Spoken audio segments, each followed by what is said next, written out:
tolong bujuk saya supaya sholat. Puasa saya lakukan, semua saya lakukan kecuali sholat. Ketika Allah perintahkan ibadah-ibadah yang lain, itu cukup perintah ayat saja turun. Allah perintah haji, ayat saja turun. Allah perintah puasa, ayat saja turun. Allah perintah bayar zakat, ayat saja turun. Tapi ketika Allah perintah sholat, tidak boleh ayat turun. Nabi dijemput oleh 2 malaikat, kemudian diajak naik, ketemu dengan Allah untuk menerima perintah ini. Kenapa? Karena perintah ini sangat penting. Mas, saya boleh dagang, bayar zakat sambil nyanyi. Saya boleh haji sambil nyanyi.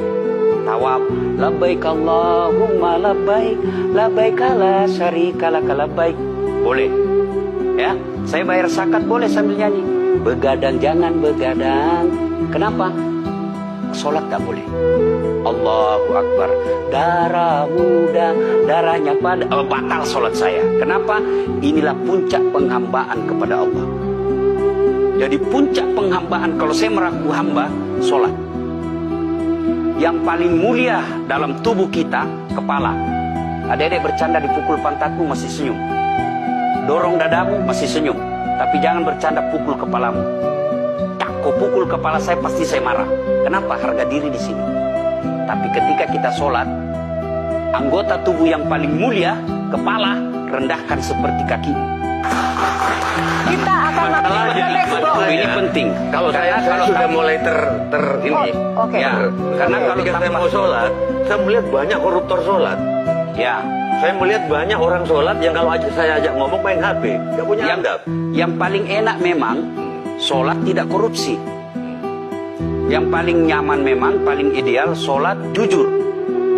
Tapi wala talbisul haqqa bil batil, kata Allah. Allah tidak mencampurkan antara hak dan batil. Sholatmu beda, puasamu beda, maksiatmu beda. Itulah sehingga Allah hadirkan 2 malaikat, Rakit dan Atid, mencatat yang baik di baik, yang salah salah. Tapi ini setan kan tidak membiarkan itu. Maka setan masuk. Nah, dia sholat tapi dia korup. Tapi Allah Maha Adil, maka ditimbanglah nanti mana yang lebih banyak, kebaikanmu atau keburukanmu. Kalau dia baik amalnya tapi tidak ada sholatnya, sia-sia. Kenapa?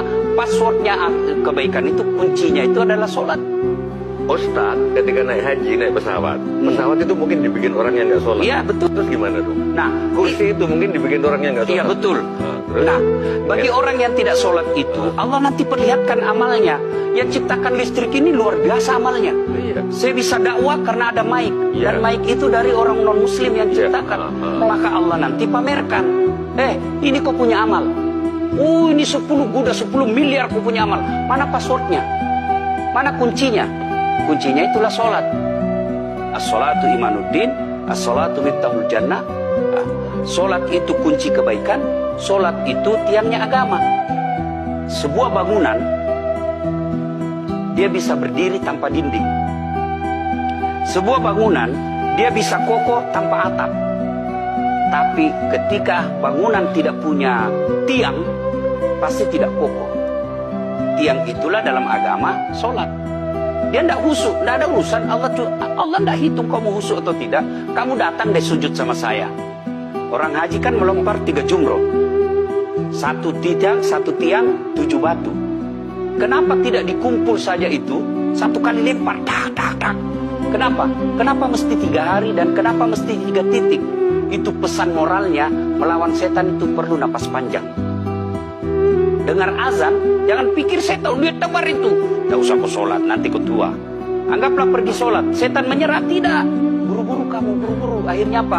Wudhu tidak sempurna.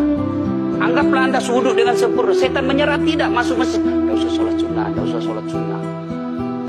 Prinsipnya setan, kalau dia tidak bisa dikalah, jangan untung. Nah, gimana Mbak Teja? Udah teryakin? Oke.